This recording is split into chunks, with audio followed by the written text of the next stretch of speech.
Bienvenidos nuevamente a esta serie de estudios, el Jesús no conocido, que estamos realizando desde hace ya algunas semanas.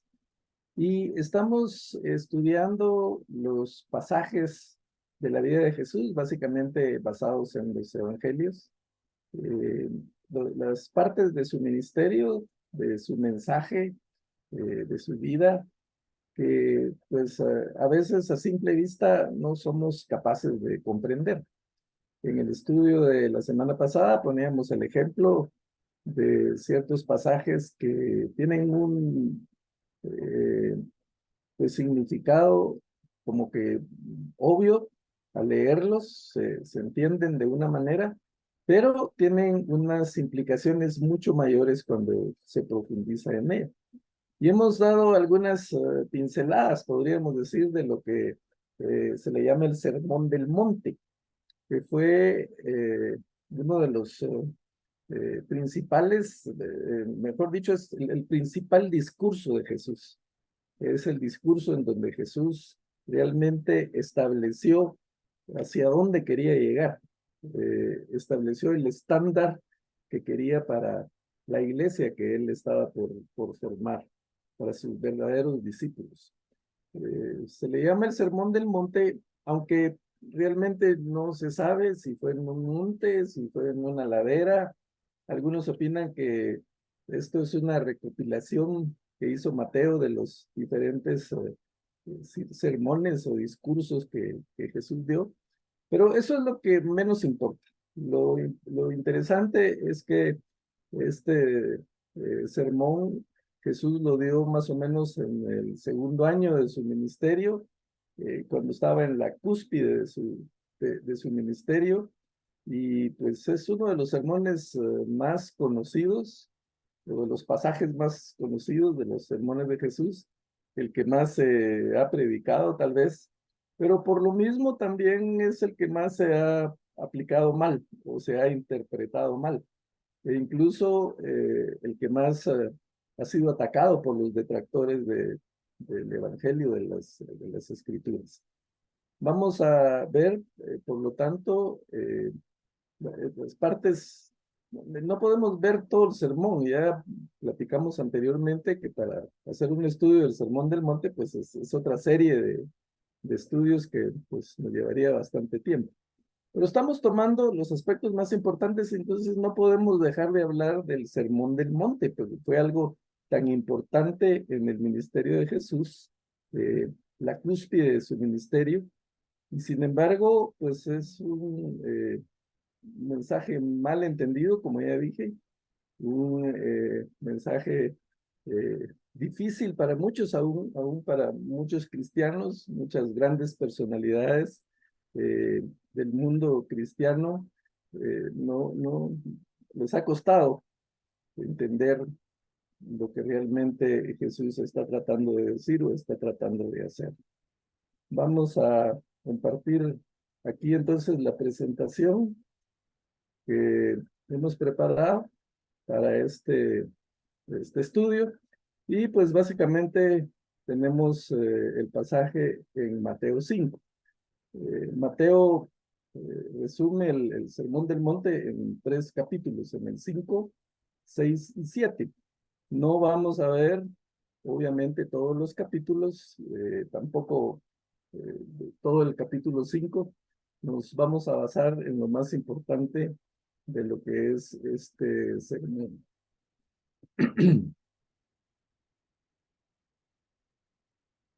Bueno, empecemos entonces con el pasaje. Vamos a empezar por la parte más conocida del Sermón del Monte, que son las bienaventuranzas. Podríamos decir que es la parte suave del sermón. Y tiene una característica especial estas bienaventuranzas, que Jesús aquí empieza dando las claves a su audiencia, que se considera que eran principalmente judíos a quienes se estaba dirigiendo. Se cree que es una gran multitud, según lo que dice la escritura. Aquí vemos que dice, viendo la multitud, subió al monte y sentándose vinieron a él sus discípulos. y abriendo su boca les enseñaba diciendo.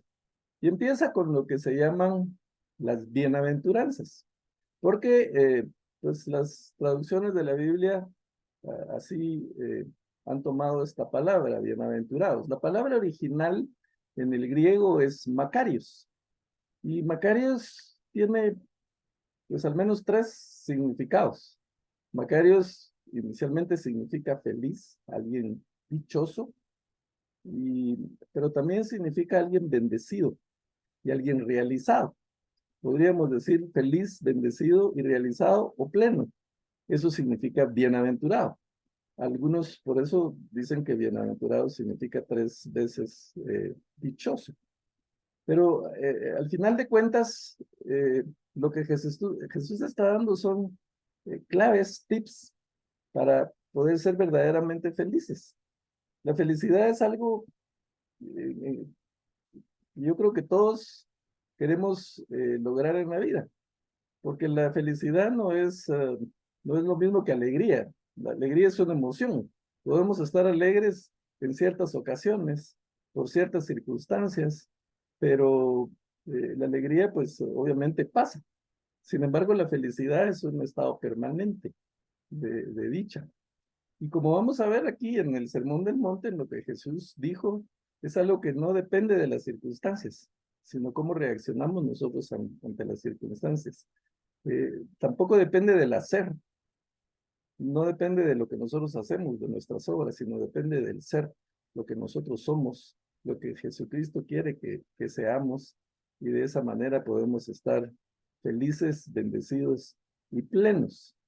La felicidad es tan solicitada, tan buscada por muchos, tan difícil de alcanzar para muchas personas, que se ha convertido incluso en una cátedra de las principales universidades. Y no sé exactamente qué es lo que enseñan en esta cátedra, porque no he recibido el curso, pero sé que es una de las cátedras a la que más alumnos se inscriben, obviamente, porque todos quieren ser bendecidos. Pero si vamos a las bienaventuranzas, pues aquí Jesús no solo nos dio los tips, la clave para lograr esa bienaventuranza, para lograr ser macarios, bendecidos, felices, plenos, sino que nos da el poder para poder lograrlo. Pone dentro de nosotros la capacidad de poder lograrlo. Y vamos a analizar por qué y qué es lo que Jesús dice. Aquí empieza diciendo, bienaventurados los pobres en espíritu, porque de ellos es el reino de los cielos. Bienaventurados los que lloran. Y aquí tenemos las referencias al Antiguo Testamento, que no vamos a ir a ellas por tema de tiempo, pero están marcadas aquí por si ustedes quieren posteriormente leer los pasajes, Isaías 61:2, porque ellos recibirán consolación. Bienaventurados los mansos, Salmo 37, en el Salmo 37 pues hay muchas, bueno, en el libro de los Salmos específicamente hay muchas bienaventuranzas también que se habían escrito anteriormente. Bienaventurados los mansos porque ellos recibirán la tierra por heredad. Bienaventurados los que tienen hambre y sed de justicia porque ellos serán saciados. Bienaventurados los misericordiosos porque ellos alcanzarán misericordia. Bienaventurados los del limpio corazón, porque ellos verán a Dios. Bienaventurados los pacificadores, porque ellos serán llamados hijos de Dios. Bienaventurados los que padecen persecución por causa de la justicia, porque de ellos es el reino de los cielos. Bienaventurados sois cuando por mi causa os vituperen y os persiguen y digan toda clase de mal contra vosotros y entienden. Bueno, ¿por qué nos hace dichosos ser de esta manera? Fijémonos que no está hablando de hacer cosas, sino de ser misericordiosos, de ser de limpio corazón, de ser pacificadores. Y mire, tomemos por ejemplo alguien misericordioso. Alguien misericordioso es alguien que tiene compasión de los demás, es alguien que comparte lo que tiene pues si nosotros en alguna oportunidad tenemos misericordia de alguien, compartimos lo que tenemos con alguien, pues nos vamos a poder dar cuenta de la satisfacción que eso produce, de la felicidad que eso produce. La Biblia dice que es más bienaventurado dar que recibir, y es cierto, porque hay mucha más satisfacción, hay mucha más alegría cuando uno comparte con alguien que realmente necesita. Si vamos incluso a internet y ponemos ahí cuáles son las claves de la felicidad, pues vamos a encontrar que pues una de las claves es el agradecimiento y dentro de las claves que seguramente van a encontrar ustedes ahí es eso, el ser generoso, el ser misericordioso, el compartir. Supuestamente esos son descubrimientos recientes por los estudios que se han hecho de la felicidad, pero en el Sermón del Monte lo tenemos en las palabras de Jesús desde hace más de 2000 años. Bienaventurados los del limpio corazón, porque ellos verán a Dios. Alguien que no tiene un limpio corazón, alguien que no es misericordioso, pues va a estar tratando de juzgar a los demás. Ah, este pecó, y pues le espera el castigo divino por su pecado. Y constantemente está viendo y alegrándose de las caídas de los demás. El del limpio corazón no se fija en eso. El del limpio corazón tiene buenos pensamientos, como el apóstol Pablo lo dice, eh, en todo lo que es bueno, todo lo que es nombre, todo lo que es virtuoso, en eso pensar. Entonces, imaginémonos, pues, si nosotros pensáramos solo cosas buenas, solo cosas positivas, en cuanto a nuestra vida, pues seríamos felices. Eh, Einstein dijo en una oportunidad, ah, hay dos formas de ver el universo. Lo podemos ver como un universo amigable o lo podemos ver como un universo hostil. Y dependiendo de cómo veamos el universo, pues así vamos a vivir. Y eso es cierto. Podemos, si nosotros vemos el universo hostil, pues salimos a la calle a la defensiva, a pelearnos con todos los que están en el tráfico, a refunfuñar o a protestar por el calor, por la contaminación, por el tránsito, y entonces nos amargamos. Si vemos la parte positiva, la parte buena de las cosas, si vemos la parte amigable, pues entonces eh, pues no nos afectan las circunstancias. Simplemente vivimos nuestra vida en paz y pensando lo bueno. Y sería muy diferente el mundo, sería muy diferente la misma iglesia si siguiéramos el consejo de Pablo de mantener nuestra mente con cosas buenas, positivas, virtuosas, y sobre todo, pues esta es una de las enseñanzas de Jesús. Bienaventurados los pacificadores. ¿Por qué es feliz un pacificador? Pues porque lo contrario de un pacificador es un conflictivo. Antes que siempre es alguien que siempre está buscando pelea, siempre está buscando conflicto con los demás. No puede vivir tranquilo, vive peleando. Recuerdo que yo tenía un compañero en el colegio en los últimos años ya eh, de, de la, de la carrera, eh, que era peleonero y en su época sobria o en su tiempo sobrio, porque le gustaba la bebida, el alcohol, pues cuando estaba sobrio era buen cuate y amigable y todo, pero solo se tomaba un par de tragos y empezaba a ofrecerle pelea a todo el que estuviera a su lado, así fuera su amigo. Yo me acuerdo que en una oportunidad yo me encontré con él, estaba con sus tragos y lo primero que me dijo, ¿querés pelear conmigo? Pues obviamente una persona conflictiva, peleonera, que está buscando todo el tiempo el conflicto con los demás, pues no puede ser una persona feliz. Alguien pacificador, pues aquí incluso dice que serán llamados hijos de Dios. Bienaventurados los que padecen persecución por causa de la justicia. Eso suena pues también ilógico, como muchas de las cosas que vemos a simple vista en el Sermón del Monte. ¿Cómo va a ser bienaventurado alguien que es perseguido? Y sin embargo, que dice, de ellos es el reino de Dios. Aquí Jesús está anticipando el beneficio futuro, está anticipando lo que va a ser la recompensa que van a tener aquellos que, a pesar de las persecuciones, a pesar de los insultos, a pesar de los malos tratos, Bienaventurados sois cuando por mi causa os vituperen y os persigan y digan toda clase de mal contra vosotros mintiendo. Cuando estamos expuestos incluso a críticas, a ataques, a calumnias por causa del evangelio, por causa de predicar la palabra, pues el Señor dice, van a tener recompensa, o vamos a tener recompensa. Y un ejemplo de eso es Pablo.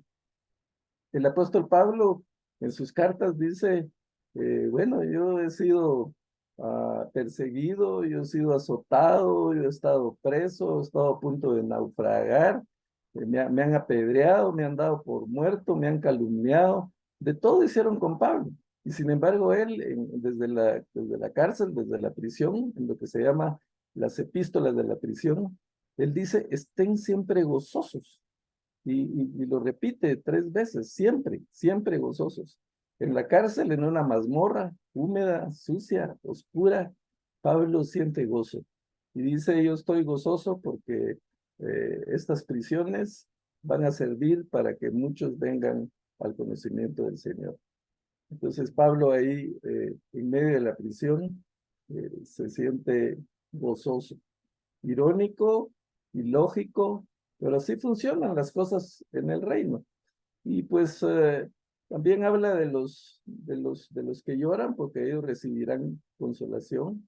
Los mansos, los humildes, una persona humilde, pues es una persona también feliz, plena y bendecida, porque no es una persona orgullosa, no es alguien que tenga un concepto más alto de sí que el que debe tener, como dice Pablo, sino que simplemente está consciente de su situación.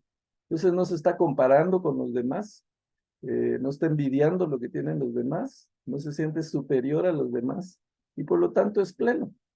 El que es orgulloso, pues también se amarga.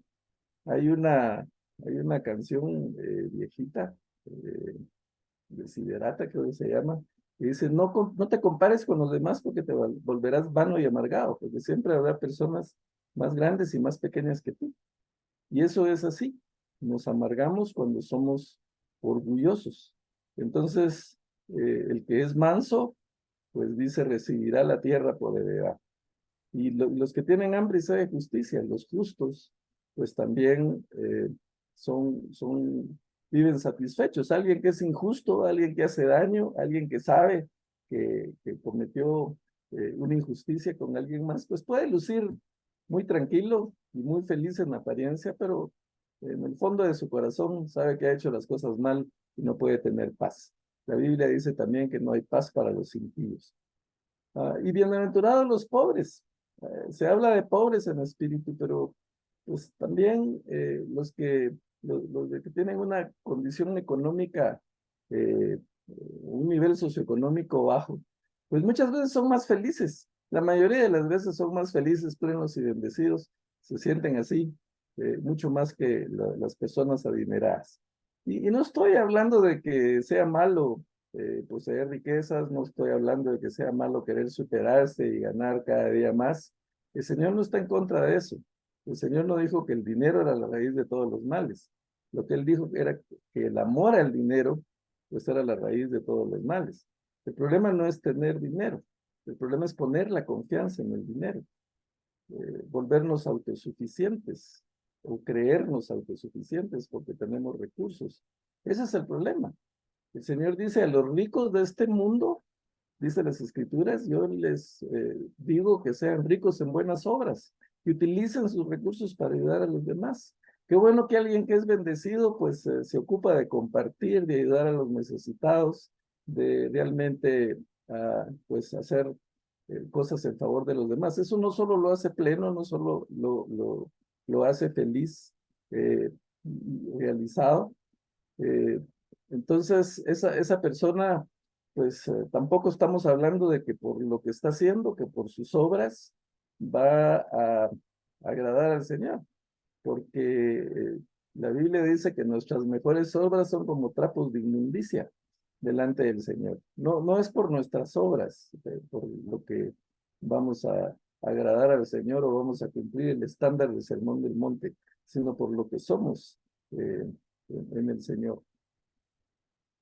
Am, eh, Hay ciertas características. Yo tengo por acá un libro de uno de mis autores favoritos, que es Philip Yancey, y él habla, por ejemplo, de una escritora que se llama Mónica Helwig, que dice, que enumera las ventajas de ser pobre. Y dice, los pobres saben que tienen necesidad apremiante de redención. Los pobres conocen no solo su dependencia de Dios y de los poderosos, sino también su interdependencia entre sí. Los pobres ponen su seguridad no en las cosas, sino en las personas. Los pobres no tienen un sentido exagerado de su propia importancia ni una necesidad exagerada de aislamiento. Los pobres esperan poco de la competencia y mucho de la cooperación. Los pobres saben distinguir entre necesidades y lujos. Los pobres saben esperar, porque han adquirido una especie de paciencia nacida de saberse dependientes. Los temores de los pobres son más realistas y menos exagerados, porque ya saben que se puede sobrevivir a grandes sufrimientos y necesidades. Cuando se les predica el evangelio a los pobres les suena como buenas nuevas, y no como una amenaza o reprimenda o regaño. Los pobres saben responder al llamado del evangelio con una entrega sin complicaciones, porque tienen tan poco que perder y están listos para lo que sea. Vean entonces cómo esta autora habla de las ventajas de una persona pobre. Insisto, no, no sería correcto que la iglesia promoviera la pobreza. La misma Biblia dice que el que no provee para su casa es peor que un impío. Obviamente, como ya mencioné, necesitamos, es importante superarnos, es importante trabajar, es importante conseguir recursos, porque con esos recursos incluso podemos ayudar a que el evangelio se expanda, ayudando en la obra misionera. Pero pues vemos cómo el Señor tiene especial cuidado de los necesitados, de los pobres, y así lo demostró en su ministerio. Y es que pasa mucho, ya dije, no es malo ser rico, pero es más difícil mantener la espiritualidad cuando uno tiene recursos. Y yo lo digo por experiencia personal. El Señor en su misericordia me permitió en un tiempo de mi vida tener una muy buena posición en una empresa multinacional muy grande, un muy buen ingreso, viajes, bonos, vehículo de la compañía, eh, muchas cosas. Yo pues me sentía eh, pues, bendecido y en un nivel alto, pero esa etapa que pasé ahí, a pesar de que pues obviamente disfruté, como ya dije, de muchos beneficios, no necesariamente fue la de mi mayor espiritualidad. ¿Por qué? Porque de alguna manera el ego, el orgullo entra. Yo soy el jefe de todo este país, entonces todos me tienen que rendir pleitesía. Aunque uno trate de evitarlo, en el fondo, en la humanidad de uno, pues empieza a generar orgullo, empieza a generar ego, empieza a generar autosuficiencia. Me siento como que pues ya no necesito de Dios porque tengo todo lo que necesito. Y en determinado momento me puedo llegar a olvidar de Dios porque estoy muy cómodo. Y eso es una de las características y de las cosas que el Señor vio en el rey David, por ejemplo. El rey David cometió muchos errores, cometió pecados grandes, homicidio, adulterio. Bueno, ¿para qué los vamos a enumerar? Y sin embargo, la Biblia habla que David era un rey de acuerdo al corazón de Dios. ¿Por qué? Porque David, en su mayor esplendor, cuando el Señor lo había librado de sus enemigos y empezó a reinar sobre las 12 tribus de Israel, cuando tenía uno de sus mejores tiempos de paz y de riqueza, podríamos decir, porque pues, era un rey, obviamente, eh, con un gobierno o con un reino poderoso. En aquella época era una de las potencias mundiales, Israel, cuando estaban unidas sus 12 tribus. Y ahí sentado en su trono, muy cómodo, él dice, él mira a una parte de su palacio ha de haber sido un palacio pues bastante lujoso, digno de un rey triunfante como David. Pero cuando está ahí en ese palacio, probablemente lleno de maderas preciosas, de cedro, eh, lleno de incluso metales preciosos, de oro, de plata, sentado cómodamente en su trono, él ve en un recinto especial, en una sala, que ahí él había trasladado el arca del pacto, el arca que representaba la presencia de Dios. Y seguramente la tenía muy bien cuidada, muy protegida, con cortinas. Sin embargo, él dice, no es justo que yo tenga un palacio como este, que tenga una casa como esta tan lujosa y que mi Dios esté entre cortinas. Entonces yo le voy a hacer un palacio, le voy a hacer una casa, le voy a hacer un templo a mi Dios. Él tiene eso en su corazón. No vamos a ahondar en la historia, al final el Señor no le permite a él hacer el templo, le dice que es su hijo el que lo va a construir, Salomón, porque él ha derramado mucha sangre, le hace ver que él no necesita ningún templo. La Biblia dice que el cielo es el trono de Dios y la tierra el estrado de sus pies, entonces pues no necesitaba una casa, pero viene pues al caso la intención, el corazón de David, el corazón de reconocer aún en medio de su mayor riqueza, reconocer el amor que tiene por el Señor, no olvidarse del Señor. Eso es difícil. Cuando estamos bien económicamente, cuando tenemos muchas posesiones, pues como ya dije, tendemos a sentirnos autosuficientes. Pero en mi caso, en mi testimonio personal, pues de la noche a la mañana yo me quedé sin esa posición privilegiada que tenía dentro de la empresa, porque la compañía para la cual trabajaba la vendieron a nivel mundial. Y entonces de la noche a la mañana nosotros pues ya pertenecíamos, o la empresa pertenecía a otra organización, y empezaron a tomar el control y obviamente dejar fuera a los de la empresa que habían comprado. Entre ellos, pues yo salí y de pronto, después de 20 años de trabajo, me encuentro pues tratando de ver qué hacía. En mi ego, en mi autosuficiencia, dije, bueno, tengo mi indemnización, tengo mi tiempo, voy a poner un negocio, me va a ir bien en el negocio y no va a pasar nada.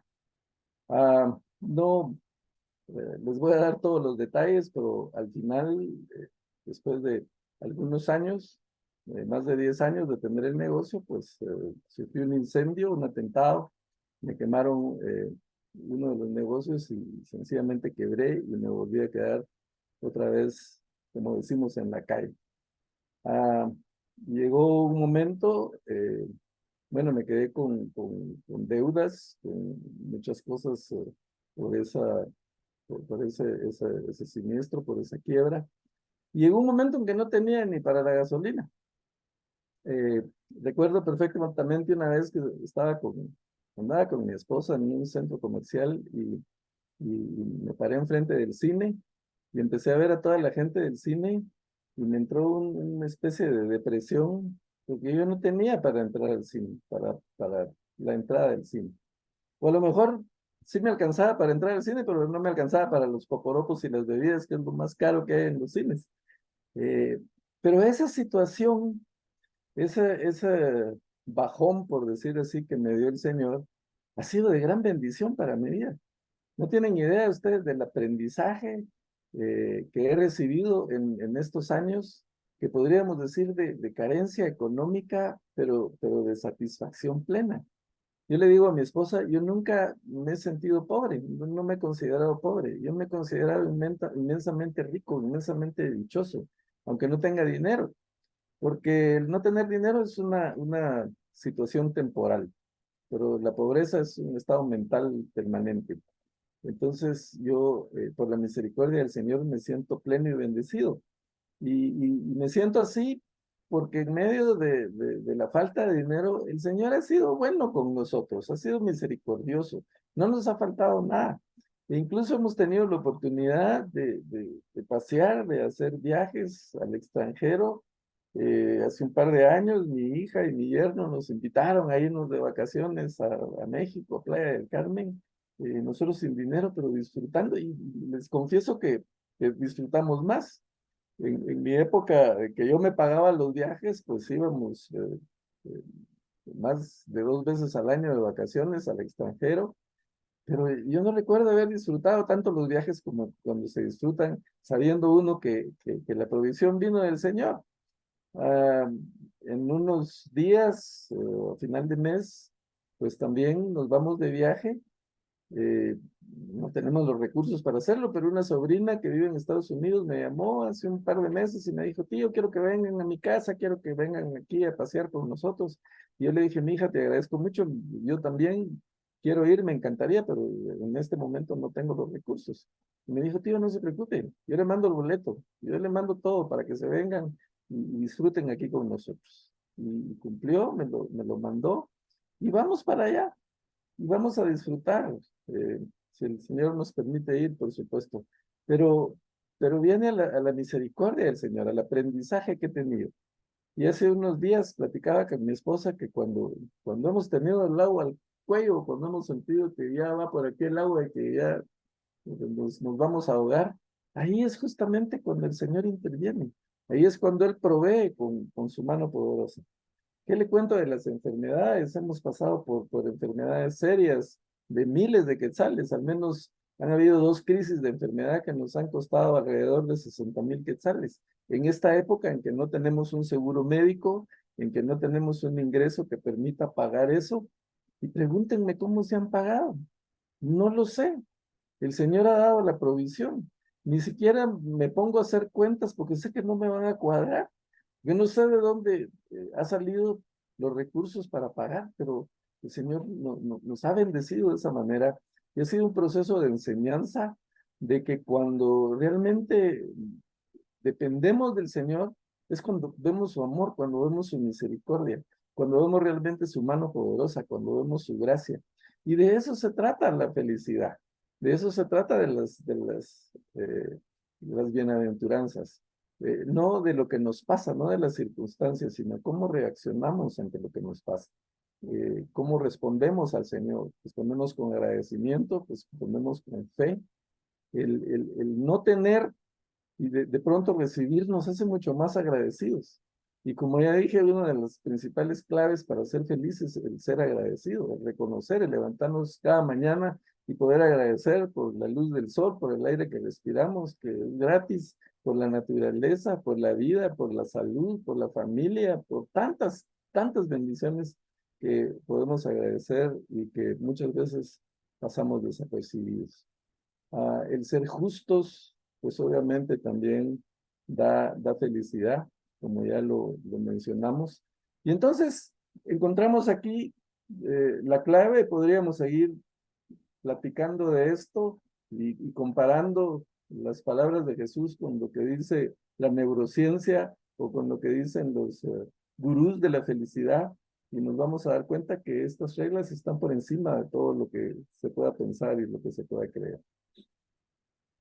Ah, pero entremos a la otra parte del Sermón del Monte, la parte difícil, la parte dura, la parte, eh, pues podríamos decir, eh, drástica del Sermón del Monte, y lo que la hace pues bastante incomprensible y lógica. Esto se le ha llamado contracultura, porque realmente va en contra de la cultura de aquella época, de las costumbres de aquella época, del pensamiento de aquella época y del pensamiento actual, de la cultura actual. Eh, Algunos psicólogos, psiquiatras, seguidores de Freud, que sabemos que es uno de los pioneros de la psicología, de hecho, el padre del psicoanálisis, pues han visto en el Sermón del Monte una especie de desequilibrio de Jesús.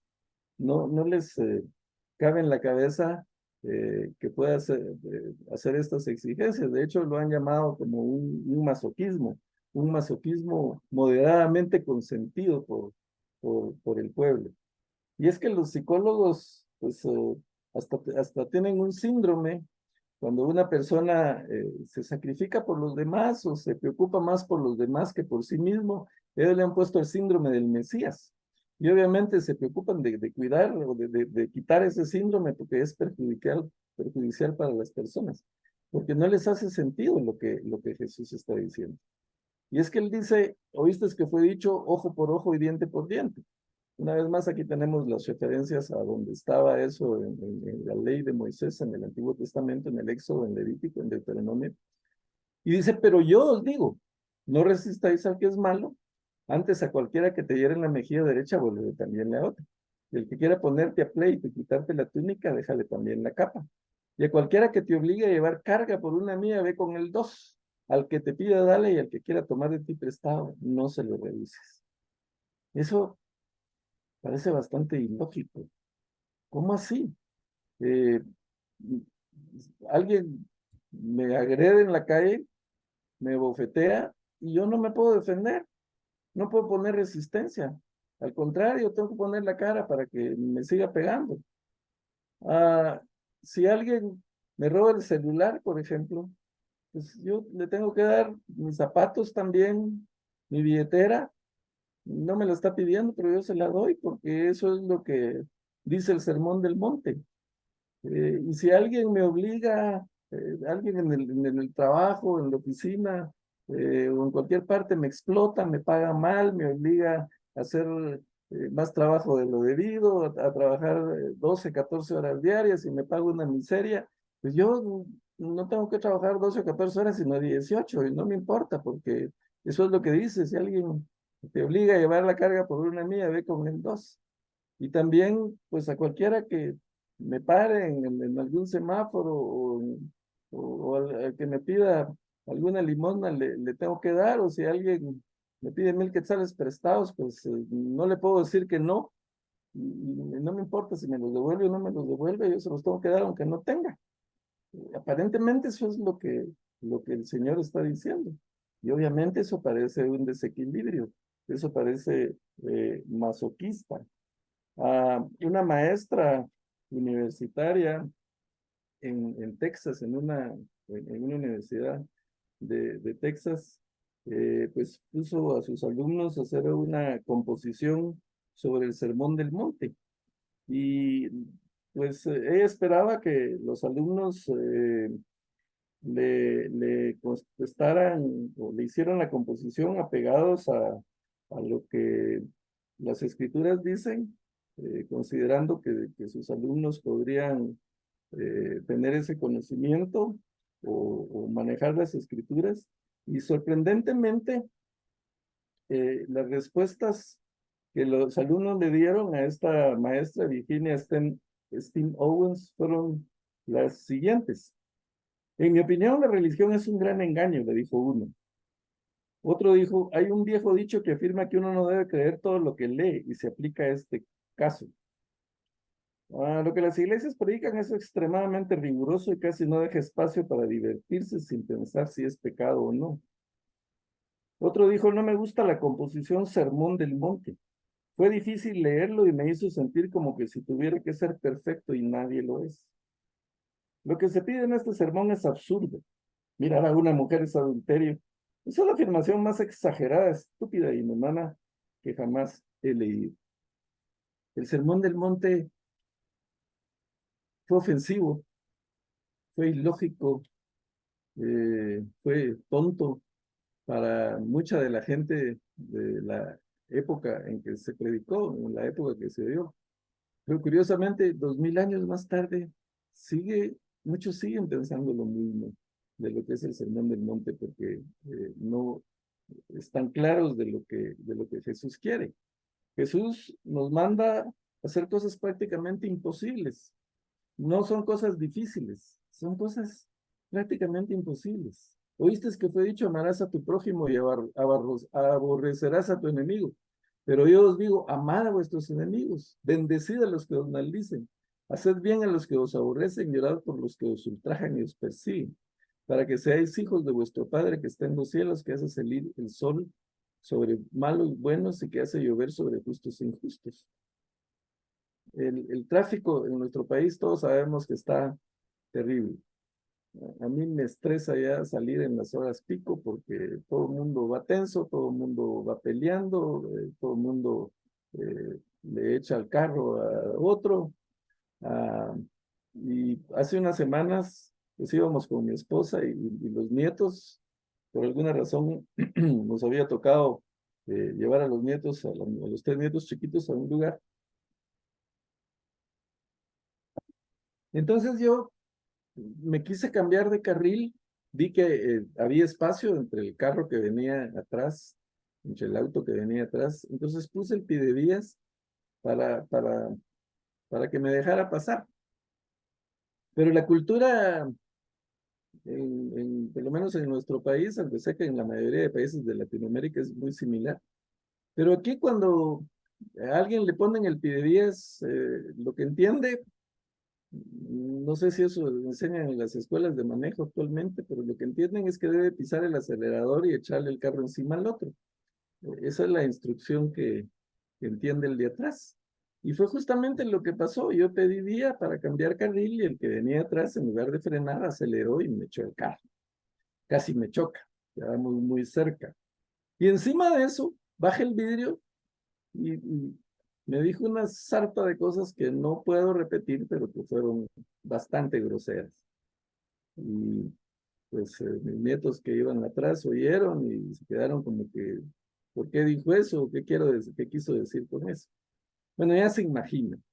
Yo no necesariamente soy como muy manso eh, y humilde de corazón. Entonces, mi primer impulso fue apretar el acelerador, alcanzar a esa persona, echarle el carro encima, chocarlo tal vez, o por lo menos devolverle el insulto. Ah, por alguna razón me contuve. No sé por qué, porque sí, eh, fue una emoción desbordada de enojo la que me invadió en ese momento.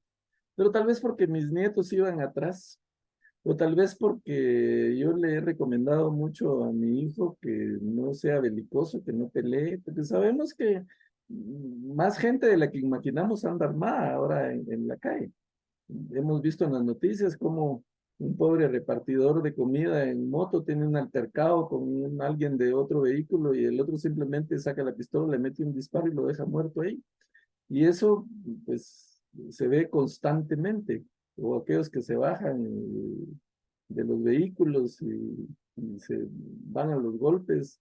O bueno, pasa de todo. Entonces, el punto es que me contuve, pero mi naturaleza, mi reacción emocional, pues obviamente fue de ira, de enojo, y me quedé con el malestar, me quedé con la cólera de no haber podido devolver el mal, porque así somos. Alguien nos insulta, alguien nos ofende, y más si ofende a alguno de nuestros seres queridos, pues rápido las emociones se exacerban. Porque las emociones tienen la función de ayudarnos a sobrevivir. Las emociones nos protegen, para eso están ahí. Pero cuando se exacerban, cuando se salen de control, pues también pueden hacer el efecto contrario. Y con una emoción exacerbada, pues podemos lograr que nos disparen. Entonces, eh, el punto es que, pues cumplir esto, como ya dije, eh, por lo menos para mí, y yo sé que para la gran mayoría, es algo prácticamente imposible. Muchos grandes personajes de la iglesia han fracasado. Philip Yancey en su libro menciona que a él le confundían mucho el Sermón del Monte. Él no entendía y estuvo durante mucho tiempo tratando de entender qué significaba esto. Y simplemente encontró la clave en dos escritores rusos, antiguos, pero muy famosos, Fedor Dostoyevsky y León Tolstoy. Me cuesta mencionar porque no sé ruso. Pero estos escritores, a pesar de que fueron contemporáneos, parece que no se conocieron, nunca se encontraron, pero fueron diametralmente opuestos, porque León Tolstoy quería ser perfecto, quería vivir de acuerdo a las regulaciones del Sermón del Monte.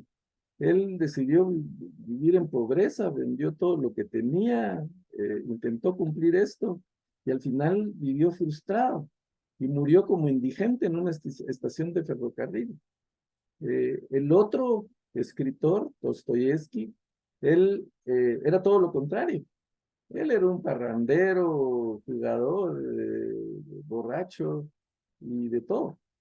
Y sin embargo, pues lo apresaron por alguna razón. Uno de los zares que estaban gobernando Rusia lo apresó con otros jóvenes y para darles una lección, los condenaron a muerte y los llevaron al paredón. El día que les tocaba, pues los sacaron de sus celdas, los fueron a parar en el paredón, les taparon la cabeza o la cara, pusieron un pelotón de fusilamiento enfrente de ellos, dijeron las palabras, preparen armas, apunten, y cuando iban a decir fuego, pues aparece algo que ya estaba premeditado, aparece alguien con un indulto y que les cambiaba la sentencia de muerte por trabajos forzados. Pero imagínense el trauma, el momento de Dostoyevsky estar ante el pelotón de funcionamiento y pensar que eran sus últimos minutos de vida. A partir de eso, él dijo, ahora voy a cambiar. Mi vida tiene que experimentar un cambio. Alguien en la cárcel le regaló un Nuevo Testamento, se puso a leerlo y a partir de eso, pues él se transformó. Y en sus libros que él escribe, pues él pues habla mucho de lo que es la gracia y la misericordia de Dios.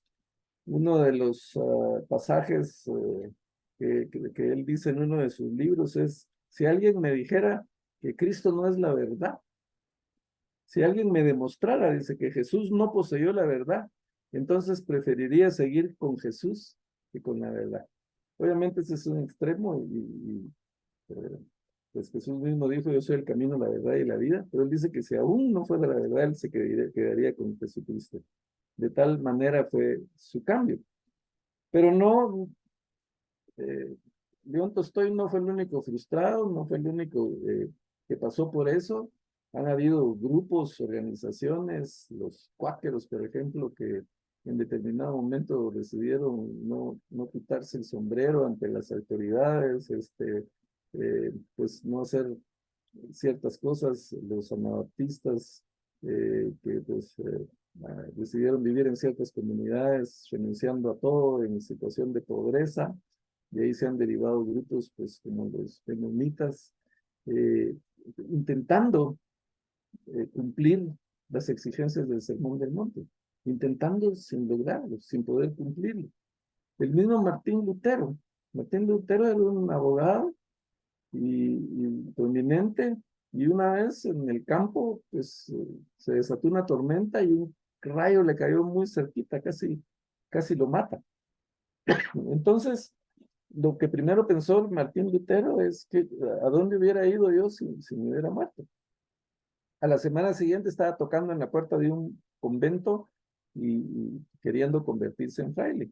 Y al final lo consiguió, se hizo fraile, estudió mucho y él pues hacía muchas disciplinas religiosas. Él ayunaba constantemente, él oraba, estudiaba las escrituras, se confesaba más de una vez al día, 2 o 3 veces al día, hasta que desesperó a su confesor, al cura que lo confesaba y le dijo, mira, le dijo, ¿por qué no? Mejor te dedicas a dar clases, ya que has estudiado las escrituras, pues dedícate a dar clases. Y entonces Lutero empezó a dar clases y estudiando las escrituras, específicamente Romanos, encuentra que eh, justificados por la fe tenemos paz para con Dios por medio de nuestro Señor Jesucristo. Y entonces se da cuenta que es la gracia de Jesús la que salva. Y por gracia somos salvos, no por obras para que nadie se gloríe. Entonces ahí empezó el cambio de Lutero. Ahí se dio cuenta que él no tenía que frustrarse, amargarse, matarse por querer lograr las exigencias, porque nunca lo iba a lograr. Entonces, ¿para qué fue que Jesucristo puso estos requisitos? Jesús dijo, no hagan como los fariseos, o no, dijo, si su justicia, Mateo 5:20, Porque os digo que si vuestra justicia no fuere mayor que la de los escribas y fariseos, no entraréis en el reino de los cielos. ¿Y cuál era las regulaciones, los requerimientos de que los fariseos habían puesto? Bueno, los fariseos habían endurecido mucho más los mandamientos, la ley de Moisés. Ellos habían agregado o interpretado la ley de tal manera que habían hecho 613 reglas de los 10 mandamientos y de lo que está en Levítico, Deuteronomio, de la ley que Dios dio a Moisés. Ellos sacaron de ahí 613 reglas. Estaban divididas en 248 mandamientos y 365 prohibiciones, una para cada día del año. Eso en los ortodoxos judíos prevalece hasta el día de hoy. Aparte de eso, eso lo habían reforzado con 1521 enmiendas. Por ejemplo, la de no tomarás el nombre del Señor tu Dios en vano, lo habían tomado tan literal que ellos nunca pronunciaban el nombre de Dios, Yahvé o Yahweh. Cuando tenían que escribirlo, no escribían eso, sino escribían Adonai, que era Señor. Y cambiaban de pluma para escribirlo por el legalismo que imperaba en ellos, los legalistas que eran. Para evitar la tentación sexual, pues ellos simplemente cuando miraban a una mujer bajaban la cabeza y miraban hacia el piso. Y a muchos de esos judíos o esos fariseos les llamaban fariseos sangrantes, porque por ir con la cabeza abajo, sin mirar su camino, pues se chocaban con las paredes o contra los postes y terminaban sangrando. Cuando compraban, por ejemplo, una semilla, imagínense ustedes que compraran un quintal de maicío, vamos a decir, pues contaban cada una de las semillas de los maicíos para apartar el diablo. Y sin embargo, pues Jesús los criticó por esa religiosidad. Les dijo, ustedes ponen cargas duras y difíciles de llevar, pero ni con un dedo son capaces de moverlo. Con el sábado ellos habían establecido 36 actividades que no se podían hacer en sábado. Y Jesús, pues, botó todo eso, sanando a los enfermos en sábado y haciendo muchas cosas, dejando que sus discípulos recogieran espigas en sábado. Y pues eso desataba el enojo, la ofensa de los religiosos de aquella época.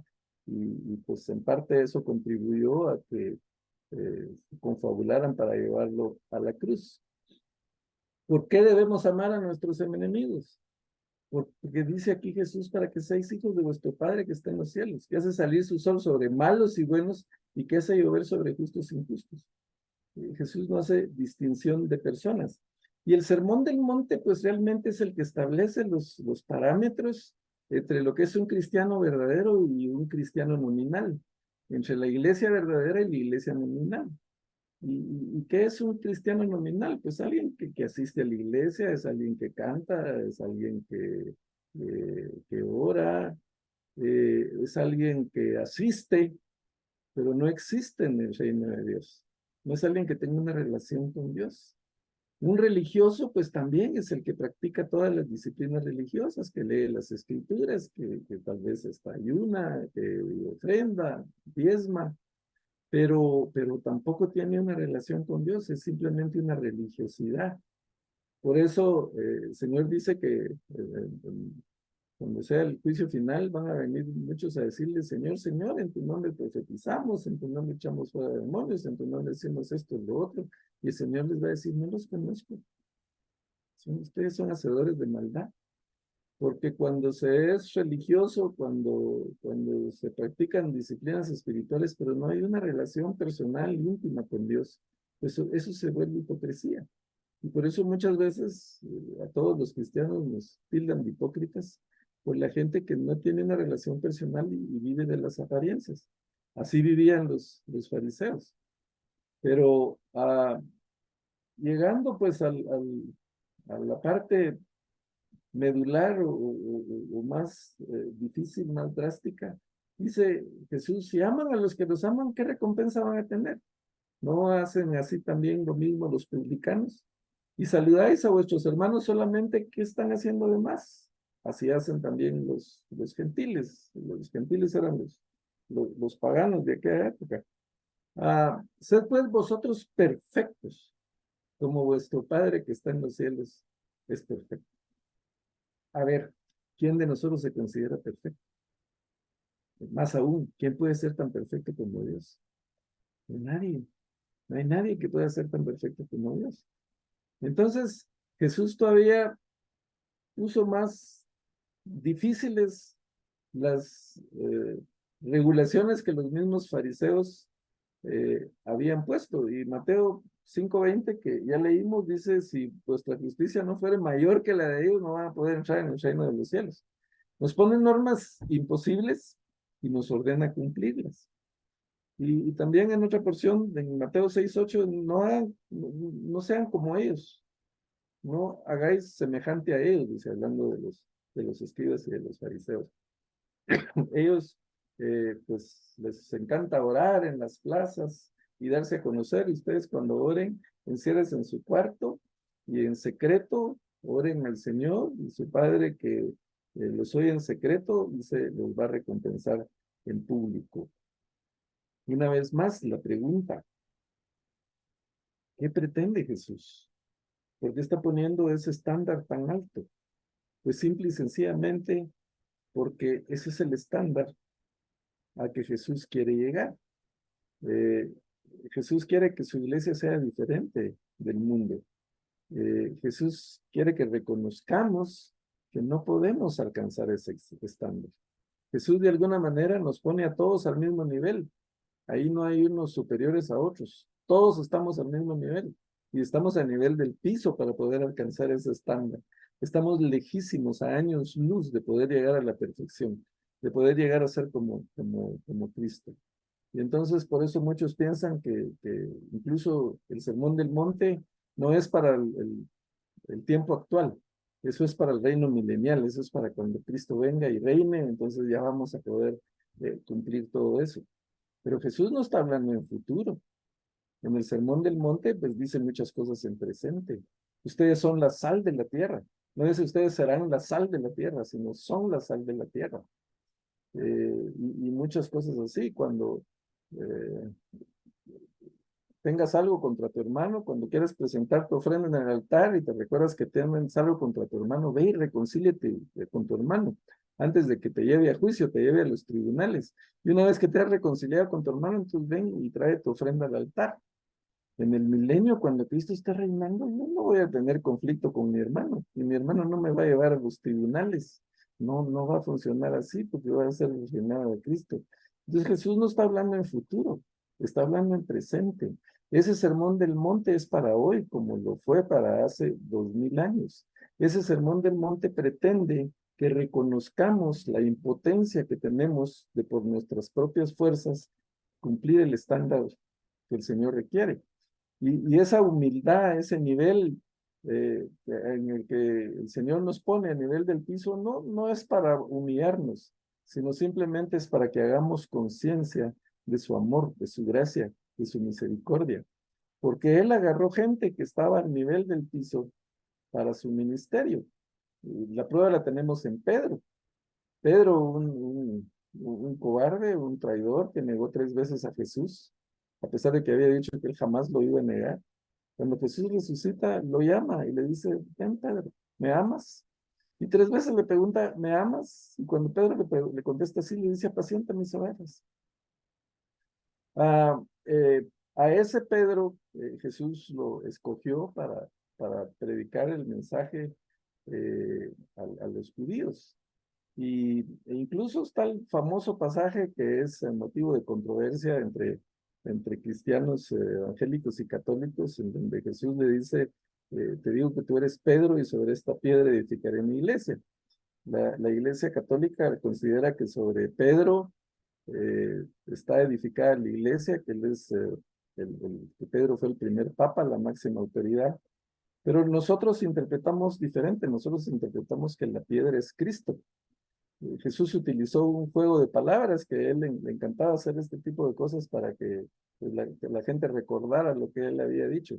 Y le dijo, tú eres Petros y sobre esta Petra edificaré mi iglesia. Y Petra es roca.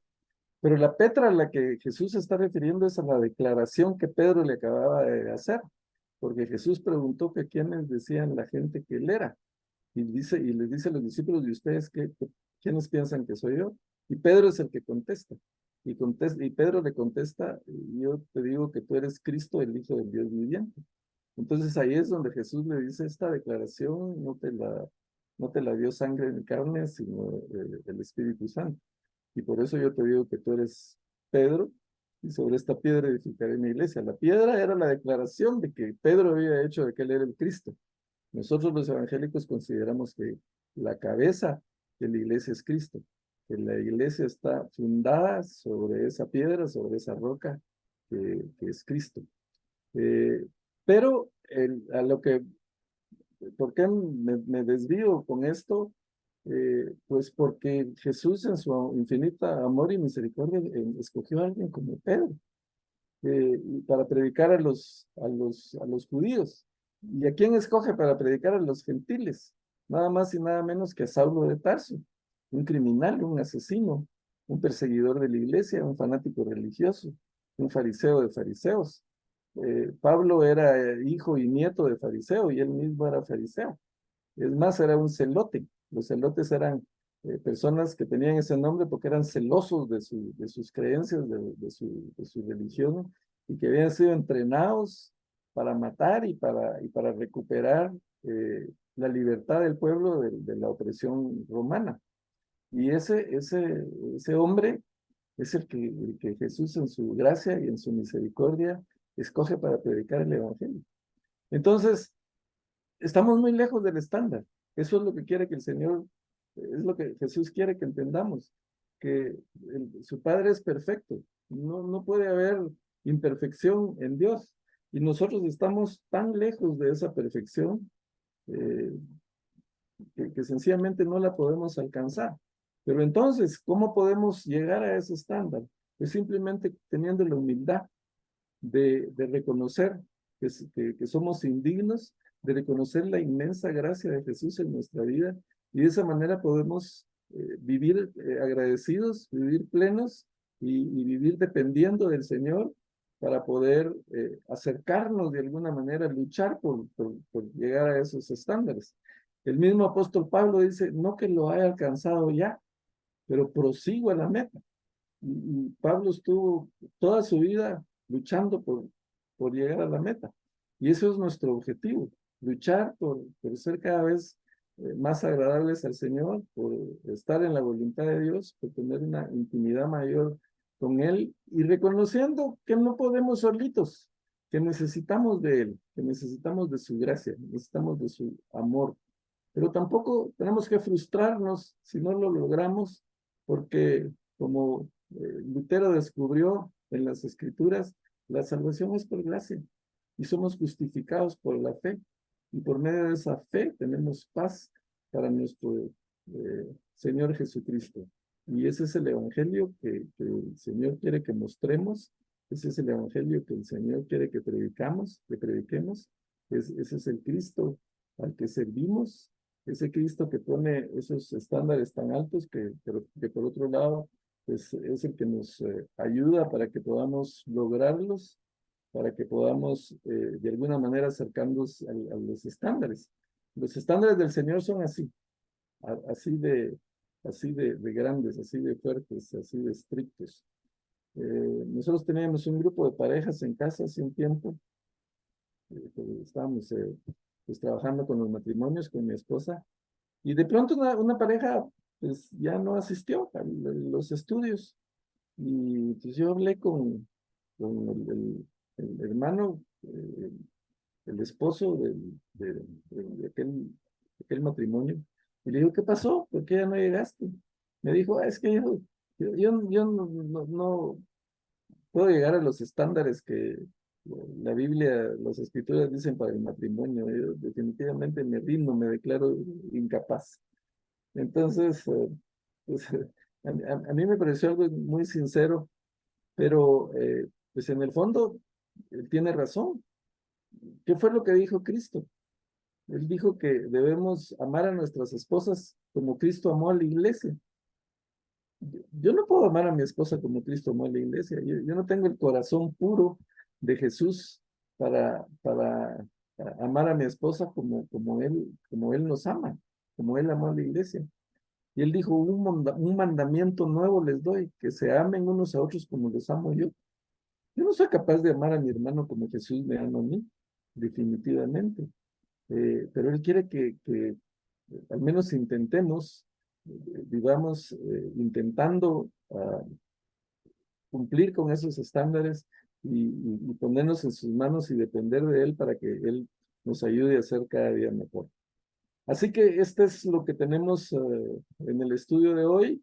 Ya por cuestiones de tiempo no podemos seguir, pero pues tenemos todavía 2 o 3 estudios más antes de terminar esta serie. Así que si el Señor lo permite, vamos a estar la próxima semana.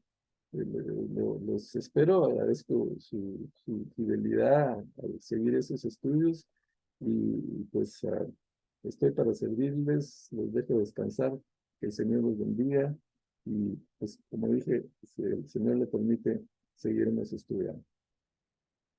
Que descansen.